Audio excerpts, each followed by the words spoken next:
Hey guys, Future D popping in to talk about some of the books I got in those clips, just very quickly and not for too long, but I just wanted to say a sentence or two about them, but also to talk about two other books I received throughout the course of like that week, and I thought I'd talk about them here because this is like a book quarterly video. So yeah, let's just get straight into it. Let's not mess around. Also, I wanted to say, if you're still doing BLACKBRITATHON, please let me know how it's going down below in the comments. It's officially, when I'm recording this video, it's officially in the middle of October. So I'd love to know if you've gone through any Black British books, if you're going to get through some Black British books. If you don't know, BLACKBRITATHON is a readathon I'm hosting for the entire month of October to celebrate Black History Month, which is taking place in the UK this October. To take part in BLACKBRITATHON, all you have to do is read a book written by a Black British author. That is it. It could be non-fiction, fiction, YA, adult, it doesn't matter. You just need to read a book by a Black British author. I'm planning to do a separate video right at the end of this month talking about all the books I've read, so I don't really want to get into all of that right now. And I have a lot of like different thoughts about the books I was reading as well, and just about Black British literature in general, and I kind of just want to wait until the end of the month to talk about all of that stuff. But yeah, please let me know how it's going for you if you're still taking part in BLACKBRITATHON. So the first book I want to talk about quickly is Sister, an anthology of writing by and about same-gender loving women of African and Caribbean descent with a UK connection. This first came out in 2018, and I really picked it up firstly because I wanted an anthology. I wanted to pick up another anthology in general, and then also I haven't read like a sapphic orientated Black British book in a while. Like I feel like I've read one this year, but it hasn't been recently, so I wanted to just like pick that up, so I always have it on hand when I want to pick it up essentially. But yeah, it seems like there's a lot of different things going on in this anthology, and it's a nice kind of thick anthology as well. Like I feel like I got my money's worth with this, so I don't know if I'm going to read it this month, but I feel like I'm going to pick it up before the end of the year. The next book I want to talk about is Nicola Rollock's Racial Code, Tales of Resistance and Survival, and this is a new release for October this year. And I picked this up because firstly, I just really love the cover. It was very soothing. I don't know, it drew me towards the book. Like I'm a real fan of this cover.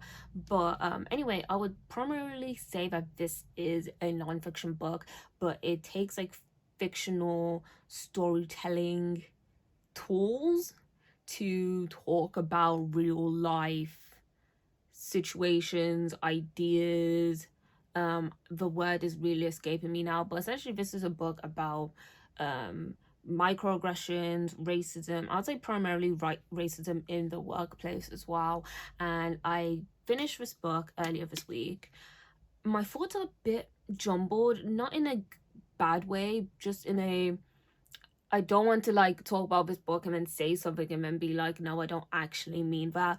But I would recommend people to read this book. I feel like it does it talks about these topics that have been talked about to death, let's be honest, in a very interesting way that made me continue reading. Depending on who you are, like particularly generational wise, you'll get something different from this book. So for me, as a Gen Z, really just starting my career, going into the workforce, whatever, it feels like I appreciate the heads up. But also a lot of things that Rollock is talking about is stuff that's been on my radar for a long time now. So it's not like anything was surprising in this book, but also just appreciate this being an affirming document to racism in the UK, workplace racism, and so on and so forth. So yeah, I did enjoy this book. So the last book I got on that like book shopping trip was Britain's Through NegroSpectacles by ABC Merriman Labor, and this is a non-fiction book as well. I'd almost say it's kind of like a social commentary, satire-ish book. I did start reading it. I think I'm going to play it down for this month just because I think I'm really going to enjoy it, and my headspace isn't at non-fiction at the moment just because I just finished a non-fiction book, but this was written in 1909. And yeah, it's basically like Merriman just giving us a tour through London and just telling us what he thinks about certain things, about the way society is structured, the way just London is structured. I was really enjoying his voice. Like, it's a very very like lovely voice to read, and it wasn't what I was expecting from this book, and I just think I'm going to enjoy it a lot. So I want to give it more time. I feel like I'm not going to give it the time it needs right now, but I'm really enjoying what I read so far. Like, I'm pretty sure I read like close to like 30 pages, and I was enjoying it. So yeah, this was the last book I got in that shopping trip, on that shopping trip. And then lastly, I just want to talk about 2 books that I've received through book mail. So firstly, there is Girlhood Unfiltered, an essay collection by Milk Honeybees, which is a South London based organization which kind of helps Black girls in the area to kind of focus on their creativity, empowerment, healing, and resistance. And also by Ebenihita Ayire, I hope I didn't butcher her name, who is the founder of Milk Honeybees. And yeah, it's just an essay collection from Black girls based in South London from the ages of 16 all the way to 23. So we have some young like Black women as well in this essay collection. And I'm so interested to read this, because seriously guys, when I was younger, I'm still young now, when I was younger, I didn't see a lot of books like this. Like, there probably were books like that there. I don't want to just erase any books that did exist, but I just didn't see them a lot. And especially when it comes like specifically to Black British girlhood, I just barely didn't see anything.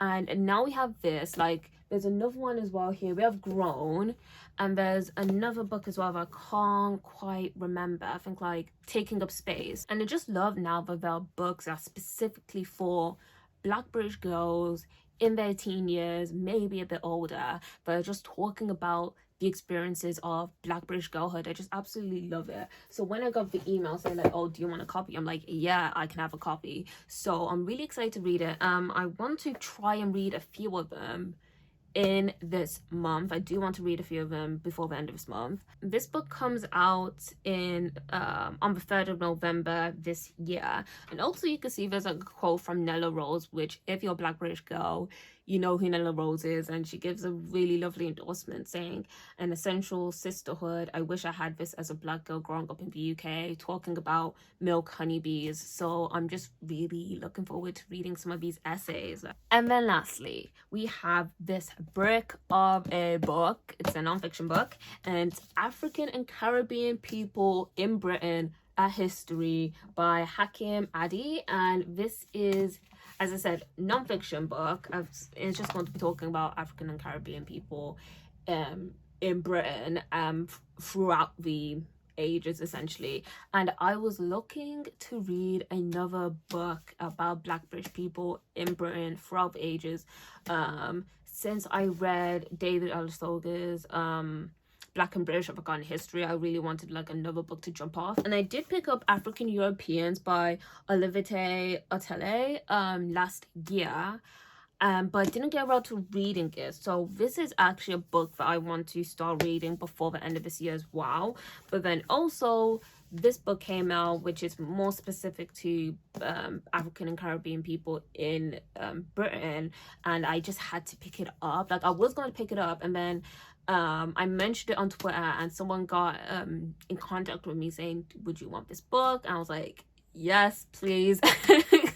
Because obviously I really want it, but also it's like 30 quid, so I'm very happy to have just like received it. This is such a brick, guys, and I really wanted to get to read it this month, but I just don't think I'm going to have like the brain capacity to read such a hunky non-fiction this month. Like, I just don't know if I'm going to do it. Same with African European. So again, it might be a non-fiction November, guys, because they have a lot of non-fiction suddenly like at my grasp, at my reach, whatever. So it might be a non-fiction November. Let's not put that in the calendar though. But yeah, I'm so happy, I'm so excited to read this. Like, yeah. yes, but that's it, guys. Please remember to follow me on Twitter. Is Heroine's Corner. Please remember to like this video, subscribe to my channel, and please let me know what was the last book you bought at a bookstore, or if any other books that I talked about in this video are of interest to you. If you've read them, if you're about to pick them up, please let me know. But yeah, so that is it, guys, and I'll see you guys soon in another video soon. Bye.